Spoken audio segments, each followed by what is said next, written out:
Hey everyone, it's Mr. Sorrells, and I certainly hope you're enjoying this presentation on the $1 Million Quartet. What an amazing event that happened in rock and roll history. Anyway, this is the Carl Perkins Band. As you know, they were down at Sun Studio on December 4th, 1956, recording a couple songs along with session piano player Jerry Lee Lewis. I'd like to introduce each band member to you right now. Over here on the upright bass is Carl's youngest brother, Clayton Perkins. And here is Carl Perkins on his Les Paul. And over here is Carl's oldest brother, Jay Perkins, on the acoustic guitar. Back here is drummer W.S. Fluke Holland. He got his name Fluke because it's a fluke how he learned how to play drums. See, originally the band was just the three of them, the three brothers. Okay, they were called the Perkins brothers, as a matter of fact. It was Clayton, Carl, and Jay. And they play the clubs and have a good time around their home at Jackson. And W.S. Holland would come out and see them play, and sometimes would jump up on stage and start taking his hands and pounding the side of Clayton's bass and just kind of playing a rhythm. Well, Carl was like taking note, going, "Man, this guy's got some pretty good rhythm." And he asked him one day, he said, "Hey, W.S., you want to try playing drums with us? We don't have a drummer. We could use a drummer. It's just the three of us." And he's like, "Okay, I'll give it a try." Well, he winds up being this amazing, great drummer. That's how we got the name Fluke, W.S. Fluke Holland. Because a fluke is an unexpected stroke of good luck. It was just a good luck that he happened to be there at the right time and happened to be a good drummer. Again, Fluke Holland was down there December 4th, 1956, when the $1 Million Quartet started playing, and on the recordings you can hear him kind of playing along. So this next part of the presentation is a phone interview with W.S. Fluke Holland many years later, where he kind of recalls what happened that day. It's a great interview with lots of neat photos, and W.S. Holland has some great stories to tell. So enjoy.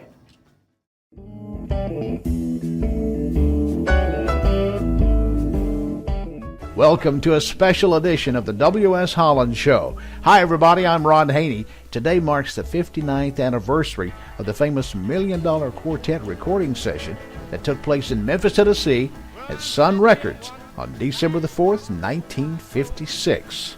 In town that day to record was Carl Perkins, his two brothers J.B. and Clayton, along with drummer W.S. Holland to record their song Matchbox. I've got a very special guest on the phone right now. Let's find out more about that original $1 Million Quartet session. On the phone with me right now is the one and only W.S. Fluke Holland. W.S., does it seem like it's been 59 years since the $1 Million Quartet session took place? You know, Ron, I had actually forgot about it, and it is amazing how quick time passes. See, how many years has it been? 59, 1956 on December 59 years. 59 years ago today. It seemed like today. we did it last week. Well, time has a way of doing that as we get on through with it. It seems like it was only yesterday. But what I want to do is go back and get from your perspective a little bit. Let's talk about the $1 Million Quartet session that happened at Sun Records. And you were at the time working with Carl Perkins. How did that thing come about? The thing that made the $1 Million Quartet session so famous is what happened after we got going. The reason we were there, Sam Phillips had booked us being Carl and Clayton and J.B. and myself, Carl Perkins and his band, into the studio to record the next release after Blue Suede Shoes. Right. Blue Suede Shoes was recorded a year before and came out the beginning of 56. And then he was getting ready to release the next release, and it was a song called Matchbox. In the middle of the session, there was something strange happen. Of course, the first strange thing that happened, Sam hired Jerry Lee Lewis to play piano with us.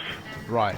And he figured maybe that'd spice up the record a little bit. And in the middle of the session, Johnny Cash and Elvis Presley walked in. And when they walked in, course, they heard we were in town, and they came by just to say hello and how y'all doing, because we'd met the year before, and we'd all toured together around Memphis and over in Arkansas and a few little places, Sure. and that's where we met. And they just heard we was in town and dropped by to say hello, and when we did, of course, it turned into a jam session. Elvis sat down at the piano, and they just started singing songs that it wasn't nothing anybody had planned, and we didn't know what they was going to do. So when somebody starts singing, we just start playing. And there's two things that made it happen and become famous later. One thing is Jack Clement. He didn't think anything about it, and when they started the session, he decided he'd go next door to the Taylor Cafe and get him a sandwich, and he turned on the recorders, big reel-to-reel recorders, and just let them run. Yeah. Now, Sam Phillips did think to call a photographer and make the picture. Now, we went ahead and done whatever we was going to do, and the session was over. Nobody thought anything about it, but they did name it the $1 Million Quartet Session. Then later, when the boys did become big stars, some things began to happen. After Elvis had gone to RCA, they wanted to release some things. All kind of discussions started, who was singing this and who was singing that. But what made it a real big deal is when a boy named John Cassette wanted to do a Broadway play about it, and he did. And when he did the Broadway play, then it became really a big, big deal. But now, looking back, I know there's been people that have asked you, too, what was it like being in the studio with those big superstars that night? So I'll ask you the same question. I didn't think anything about it. Uh-huh. Nobody thought anything about it. It's when the boys dropped by and left, we finished the session, and people asked me, like you say, what was it like to be in the studio with all those big stars? And I said, hey, I wasn't in the studio with any big stars that night, and I didn't realize that anybody would ever be a real big star. And what was happening, though, that it was the time that Sam Phillips was having to keep time and pay union scale for a session. Okay. And union scale was $11. And I was just concerned about getting my $11. But nobody thought anything about it. They had, when they made the Broadway play, they had to add a lot of stuff to it to make it really, really, really good. It's amazing what a good job they did putting that together. I've been to, I guess 25 or 30 of them, working with a company called Cambria that builds countertops, and they'll schedule a dealer event at some of the places, and we'll go and go to the $1 Million Quartet, and I've really enjoyed that. But back to anybody really realizing anything happened back then that would ever happen, nobody thought about it that day.